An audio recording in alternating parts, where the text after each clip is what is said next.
আল্লাহর সামনে দাঁড়াইতে আমার নবী সিজদার মধ্যে পড়ে কাঁদতেছে। দীর্ঘ সময় নবী কাঁদতে থাকবে, ইয়া রব হাবলি উম্মতি, আল্লাহ আমার উম্মত গুনাহ করে ফেলছে, আমার উম্মতের হবে কি, আমার উম্মতের উপায় কি? নিজের জন্য কাঁদবে না নবী, উম্মত উম্মত উম্মত উম্মত। ও মুসলমান, সেই কোটি কোটি ফেরেশতা সেই দিন হাসরের ময়দানে দাঁড়ায় যাবে। হাসরের মাঠের ওয়াজ আমি করতে যাইয়া আপনাদেরকে নিয়ে বহু লম্বা আলোচনা তুলে ধরছি। একটু বসে যাবেন, আজকে হাসরের মাঠের দুটি কথা আপনাদের সামনে আজকে আলোচনা করে দিয়ে যাই। ও বাজান, দুনিয়ার মধ্যে জমিদারি, ক্ষমতার অহংকার আর টাকার অহংকার এগুলি আপনি দেখাচ্ছেন, কিন্তু জানেন সে হাসরের মাঠে আপনি কতটুকু সেই দিন একবারে নিঃসঙ্গ, একেবারে আপনি কি বলে আপনি ক্ষমতাহীন হয়ে যাবেন। আহা, কেউ নাই সেই দিন আপনার বিরাট বড় মাঠ। আল্লাহ বলেন তাআরুজুল মালাইকাতু ওয়ার রূহু ইলাইহি ফি ইয়াউমিন কানা মিকদারুহু 50,000 সানা। শাহবাজপুরের মুসলমান, মাইকের আওয়াজ যত দূরে যায়, যেখানে যায় কথাগুলি এখন দিলের কান লাগায় শুনে। সেই কঠিন মেহেসুরটা কত ভয়াবহ হবে।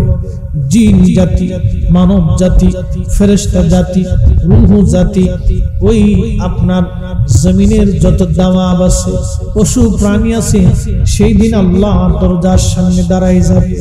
আহা, বিরাট বড় এই মাঠ। আল্লাহ ডাক দিয়ে বলতেছেন, আমার বান্দারা শোন, সেই মাঠটা কত বড় হবে, কত বিশাল হবে, কত বড় লম্বা হবে জানেন? দুনিয়ার ইলাইহি ফি ইয়াউমিন মিকদারুহু 50,000 সানা। দুনিয়ার 50,000 বছর এক জায়গা করলে যত বড় হবে, হাসরের মাঠের একটা দিন হবে তত বড়। দুনিয়ার 50,000 বছর এক জায়গা করলে যত বড়, হাসরের একটা দিন হবে তত বড়। হাসরের মাঠটা কত ভয়াবহ হবে সেদিন। নবী আমাদের কি কাজে লাগবে একটু বলে দিয়ে যাই। বাজানো, ওই যে সূর্যটার কথা বললাম, 200 কোটি ডিগ্রি সেলসিয়াস। বর্তমানে এই যে রমজানের ভিতরে শেষ 10 রমজান এবং 15 রমজান থেকে শুরু করে একবারে 30 রমজান পর্যন্ত যে প্রচন্ড গরম গেল, এই প্রচন্ড গরমে বাংলাদেশের তাপমাত্রা কত ছিল জানেননি? মাত্র 41 ডিগ্রি বা 40 ডিগ্রি সেলসিয়াস তাপমাত্রা। এই মাত্র 40 ডিগ্রি সেলসিয়াস তাপমাত্রা আমরা কত হাই হতাশ হয়ে গেলাম, কতজন হিট স্ট্রোকে মারা গেল, গরমের কারণে স্ট্রোক করে মারা গেল, হাই প্রেসার হয়ে মারা গেল, অনেকের হাঁপানি রোগের কারণে মারা গেল। এই সামান্য গরমের কারণে সারা বাংলাদেশ, ভারত সহ একটা বিরাট অঞ্চল হাঁপায়ে গেল। কি কঠিন পরিস্থিতি দাঁড়ায় গেল। ফ্যানও কাজ হয় না, বাতাস গরম, রাতে গরম, দিনে গরম। পাগল পাড়া হয়ে গেলাম আমরা, পাগল পাড়া হয়ে গেলাম। ও বাবা মুসলমান, এই শাহবাজপুরবাসী, সূর্যটার তাপমাত্রা 200 কোটি ডিগ্রি সেলসিয়াস, মাত্র 40 ডিগ্রি সেলসিয়াস তাপমাত্রায় পাগল হয়ে গেলাম। ওই সূর্যটার তাপমাত্রা হলো 200 কোটি ডিগ্রি সেলসিয়াস। 40 ডিগ্রি তাপমাত্রা আপনি পেরেশান হয়ে গেলেন। হাসরের মাঠটা কত উত্তপ্ত হবে জানেননি? এই 200 কোটি তাপমাত্রা সেলসিয়াস তাপমাত্রার সূর্যটা হাসরের মাঠে মাত্র 1 মাইল উপরে আপনার থাকবে। কোন কোন বর্ণনায় 2 মাইলের কথা আসছে। মাত্র মাথার থেকে 1 মাইল অথবা 2 মাইল উপরে এই সূর্যটা তাপ দিতে থাকবে 200 কোটি ডিগ্রি সেলসিয়াস। কিয়ামতের মাঠে এটা আরো 70 গুণ পর্যন্ত বেড়ে যাবে।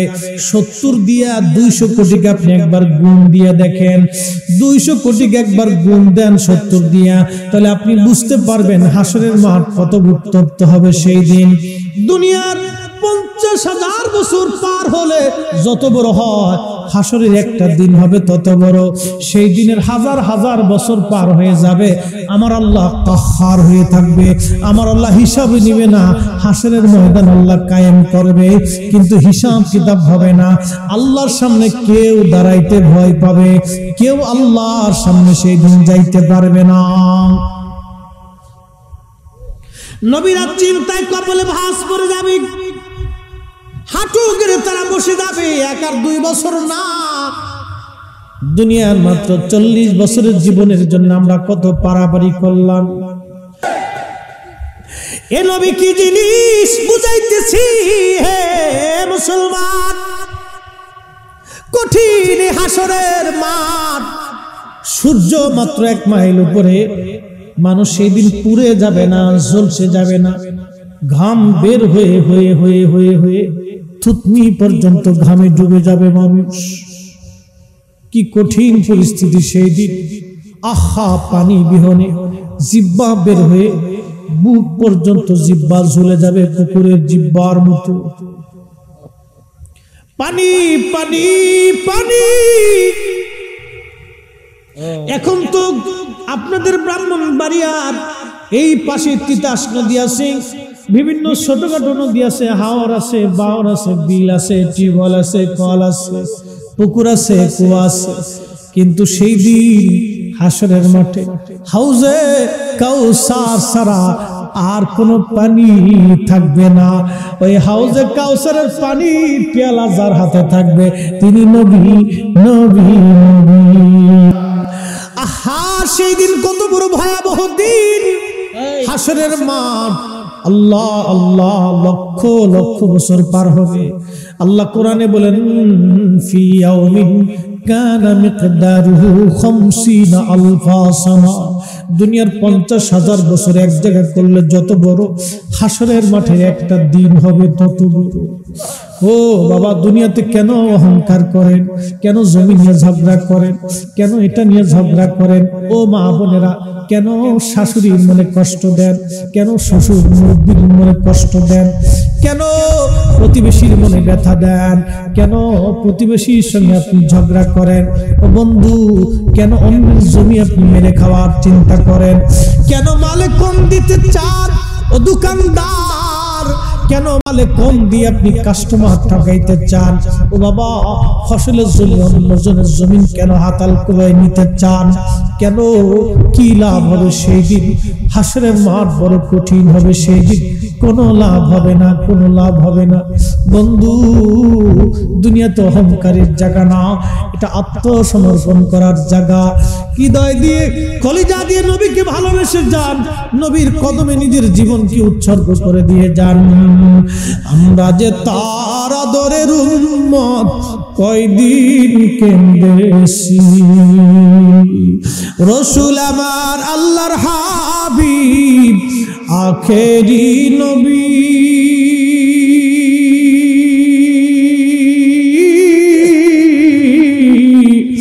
আমরা যে তার আদরের উম্মত, উম্মতের করলাম কি? আমরা যে তার আদরের উম্মত, কয়দিন কেন্দেছি। আমরা যে তার আদরের উম্মত, কয়দিন কেন্দেছি। আমরা যে তার আদরের উম্মত, কয়দিন কেন্দেছি। পানিবিহীন লক্ষ লক্ষ বছর ধরে হাসরবাসী পেরেশান হয়ে যাবে, জিহ্বাগুলি বেরিয়ে ঝুলতে থাকবে, তারা পাগল পাড়া হয়ে যাবে, উম্মাদের মতো হয়ে যাবে, বেহুশের মতো হয়ে যাবে। সেদিন সব হাসরবাসীরা বলবে, আজকে উপায় কি? চলো আমাদের আদি পিতা বাবা আদমের কাছে চলে যায়। সব হাসরবাসী দৌড়াইয়া হযরত আদম সফিউল্লাহর সামনে যায় দাঁড়ায় কাঁদবে আর বলবো, আব্বা জান আবুল বাশার আদম সফিউল্লাহ, আল্লাহ আপনাকে নিজ কুদরতে বড় আদর করে মায়া করে আল্লাহ আপনাকে নিজ হাতে তৈরি করেছিলেন। আল্লাহর সুরত দিয়ে, আল্লাহ পাক তার পছন্দের সুরত দিয়ে আল্লাহ আপনাকে বানাইয়া জান্নাতের মধ্যে আপনাকে রেখে দিয়েছিল। আল্লাহ আপনাকে আবার দুনিয়াতে পাঠাই দিয়া সফিউল্লাহ আল্লাহ আপনাকে বানাইছিল। আদম আল্লাহ আপনাকে নাজ নিয়ামত দিয়েছিল, আল্লাহ আপনাকে ক্ষমা করে দিয়েছিল। ও আদম সফিউল্লাহ, আজকে আল্লাহ কাহার, আল্লাহ খুবই রাগান্বিত হয়ে আছে। প্রচন্ড গরমে হাসরের এই কঠিন যন্ত্রণায় লক্ষ লক্ষ বছর আমাদের পার হয়ে গেল, আমরা আদৌ আল্লাহর দরবারে দাঁড়াইতে পারিনি। প্রচন্ড গরম তৃষ্ণে আমরা কলিজা ফেটে গেছে, আর আমাদের সহ্য হয় না। আব্বা জান, আল্লাহ তো আপনাকে খুব ভালোবাসতেন, আপনি একটু রব্বে করিমের দরবারে যাইয়া আমাদের জন্য একটু সুপারিশ করেন। আদম সফিউল্লাহ বলল, দেখো আমি আল্লাহ পাকের হুকুম অমান্য করে গন্ধমানি ফল খেয়ে ফেলে দিয়েছিলাম, আমি চিন্তায় মুক্ত না, আমি চিন্তিত আছি। আজকে আমার কি উপায় হবে, আমি চিন্তায় আছি। আল্লাহর এই কাহারিয়াতের সামনে আমি মুখ নিয়ে দাঁড়াইতে পারবো না, তোমরা অন্য কোন নবীর কাছে চলে যাও। সবাই দৌড়ে হযরত নূহ আলাইহিস সালামের কাছে আসবে। এ নূহ, আপনি শরীয়তের পিতা, আপনি শরীয়তের পিতা, আল্লাহ আপনাকে রাসূল বানায় পাঠাইছিল। নূহ নবী গো, আল্লাহ আপনাকে বাঁচানোর জন্য নৌকা দিয়া সমগ্র জাতিকে পানির মধ্যে ডুবাইয়া আল্লাহ আপনাকে হেফাজত করেছিল। আপনাকে আল্লাহ অনেক বড় আদর করতেন, আপনি সবচেয়ে বড় শুকরগুজারি বান্দা ছিলেন নবী। আল্লাহ আপনাকে শুকরগুজারি বলে প্রশংসা করেছেন। আপনি জান আল্লাহ আজকে কাহাত, আল্লাহ বড় রাগান্বিত, আল্লাহর রাগ আজকে মিটাবে কে? আমরা কঠিন হাসরবাসী নিদারুণ যন্ত্রের মধ্যে পড়ে গেছি, কঠিন যন্ত্রণা আমাদের জীবনে। ওগো নূহ, আপনি যান আল্লাহর দরবারে, আল্লাহর দরবারে যা সুপারিশ করেন। নূহ আলাইহিস সালাম বলবেন, না আমি নিজেও অপারগ হয়ে আছি, তোমরা যাও অন্য কোন নবীর দরবারে চলে যাও। সবাই দৌড়ে হযরত দাউদের কাছে আসবে। ওগো দাউদ, আল্লাহ আপনাকে এত সুন্দর একটা লাহান দিয়েছিল, লাহান এত ভালো আল্লাহ আপনাকে বাসত, আপনাকে জবুর দিয়ে আল্লাহ এত সুন্দর একটা লাহান দিয়েছিল। আপনি যখন জবুর পড়তেন তখন সমুদ্রের মাছগুলি এসে আপনার জবুর তেলাওয়াত শুনতে থাকতো। বনের পশু পাখি আপনার জবুর শুনে শুনে অনেক পশু পাখি ওই সাপ পেরে পেরে মরেই যাইতো। একবার জোরে বলা যাবে আল্লাহু আকবার। এতই চমৎকার লাহান দাউদ আলাইহিস সালামের ছিল, এতই চমৎকার লাহান, এত সুন্দর সুর দাউদের, সুরের মূর্ছনায় মূর্ছনায় পাখিরা মরে যাইতো শুনতে শুনতে। আহা, পশুরা মরে যাইতো, তারপরেও শোনা বাদ দিত না, শুনতে শুনতে মরে যাইতো, মরে যাইতো, মরে যাইতো, তারপরেও তারা মাঠ ছাড়তো না। এত সুন্দর লাহান আল্লাহ তাকে দিয়েছিলেন।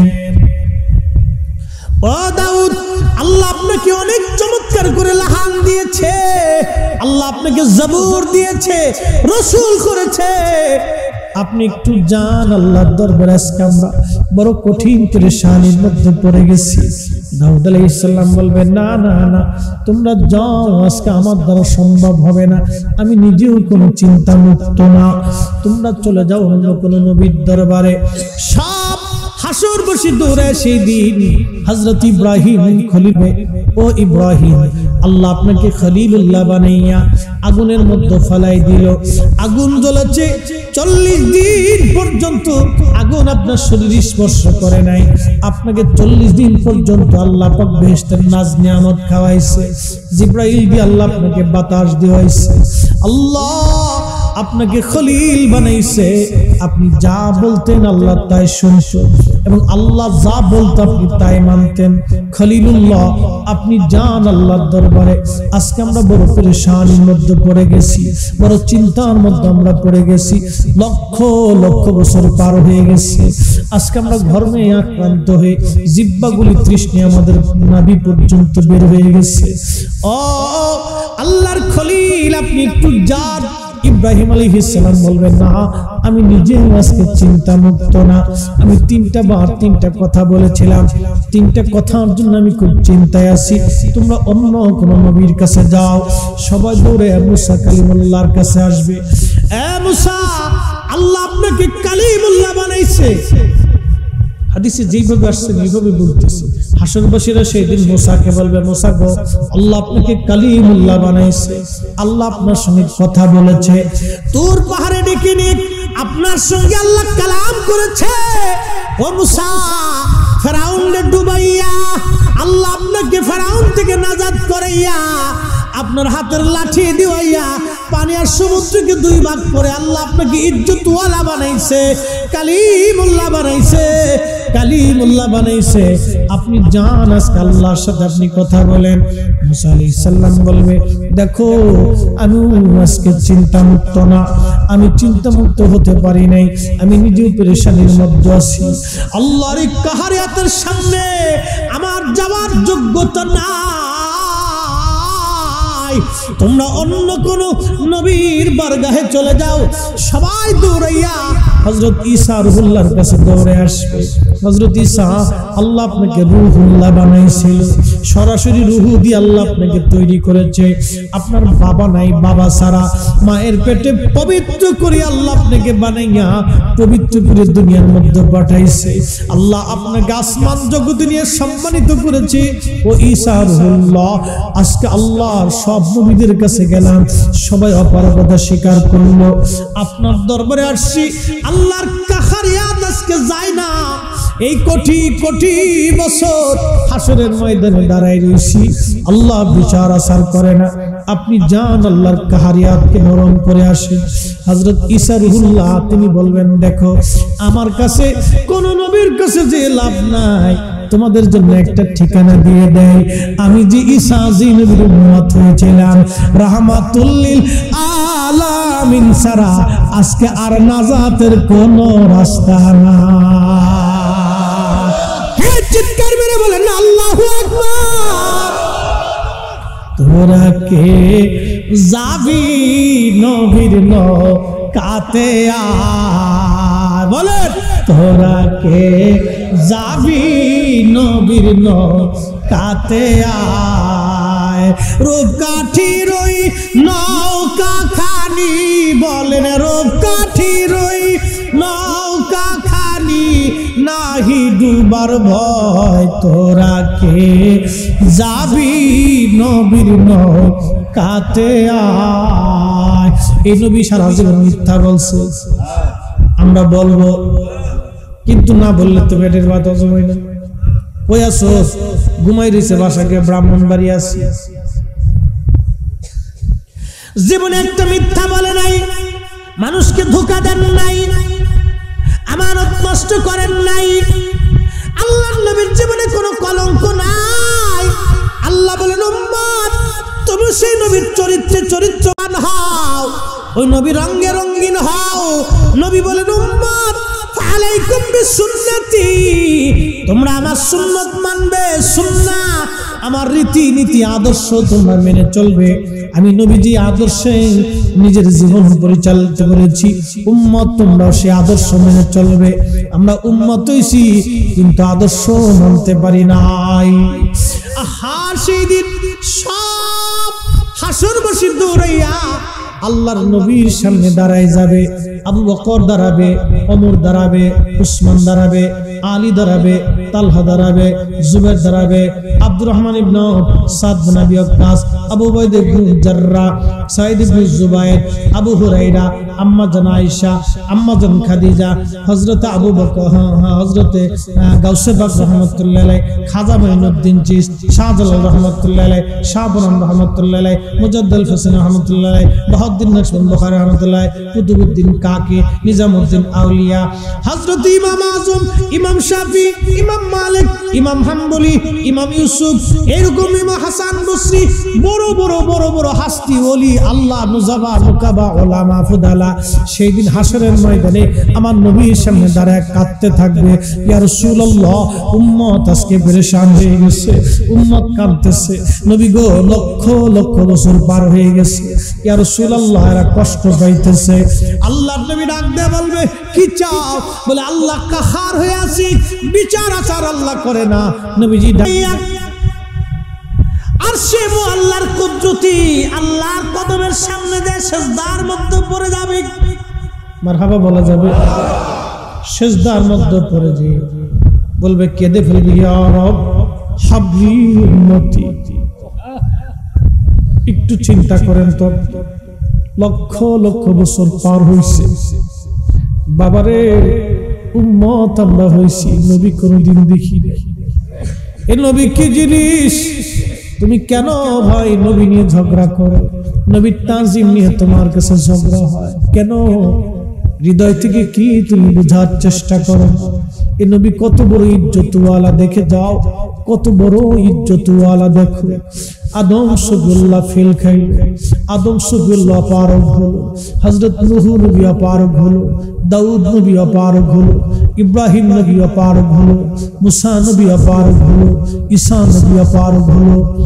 বড় বড় জলিল কদর নবীরা রাসূলরা পর্যন্ত হাসরের মাঠে পারক হয়ে যাবে আল্লাহর কাহারিয়াত দেখে, কিন্তু উম্মতের চোখের পানি দেখে আমার নবী সহ্য করতে পারবে না। সেই দিন নবীজি দৌড়াই যায় আল্লাহর আরশে মুআল্লার সামনে, কুদরতি কদমের সামনে সিজদায় পড়ে কেঁদে দিবে, ইয়া রব হাবলি উম্মতি। আল্লাহ আমার উম্মত গুনাহগার, আমার উম্মতের উপায় কি? আমার উম্মতের কি হবে? আল্লাহ আমার উম্মতের উপায় কি হবে? আল্লাহ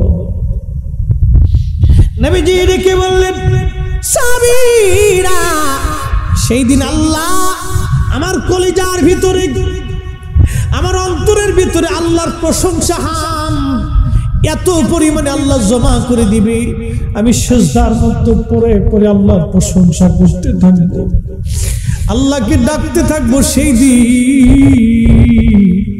আল্লাহ কোটি কোটি বছর কাহার হয়েছিল, রাগান্বিত হয়েছিল আল্লাহ। আল্লাহর রাগ এরকম কখনো হয় নাই, আর কখনো এরকম হবেও না।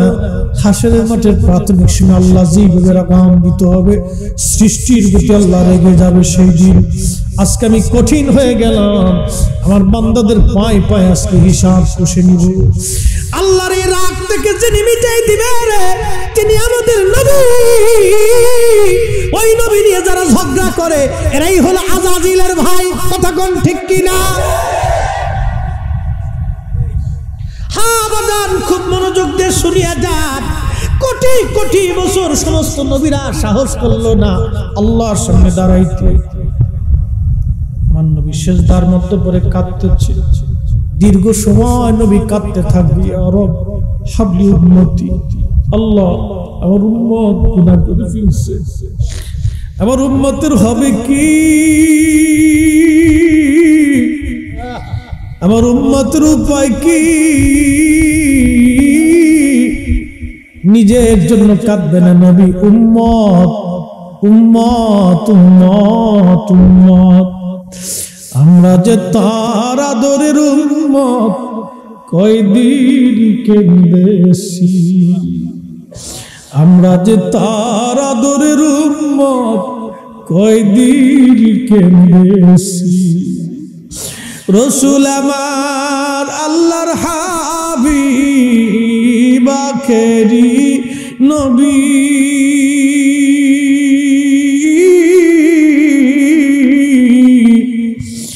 আমরা যে তার আদরের উম্মত উম্মতের করলাম কি আমরা যে তার আদরের উম্মত উম্মতের করলাম কি